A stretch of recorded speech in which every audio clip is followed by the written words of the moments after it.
Las mujeres de este país lo que necesitamos hoy es una alianza, y lo que necesitamos las mujeres hoy, usted y yo, es que ni los Cerdanes, ni los Koldos, ni los Salazares, se llamen como se llamen, o el alcalde de Alpedrete, señora Muñoz, el alcalde de Alpedrete que dijo barbaridades sobre el machismo en este país, o el señor Feijóo que ha justificado un divorcio porque tuvo un maltrato, porque tuvo un divorcio duro. No merecemos eso. Y usted, a diferencia de lo que hago yo, debería de subir aquí y decir: el señor Feijóo se ha equivocado.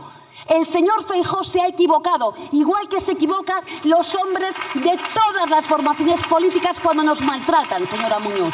Y ahí usted y yo deberíamos de ser aliadas, si es que de verdad a usted le importa algo el machismo en nuestro país. Por tanto, lo que me gustaría a mí, señoría, es ver también a los hombres hoy de todas las bancadas, a los de derechas y a los de izquierdas, dando un paso al frente y diciendo que ya está bien, señora Muñoz, que ya está bien, que las mujeres estamos hartas.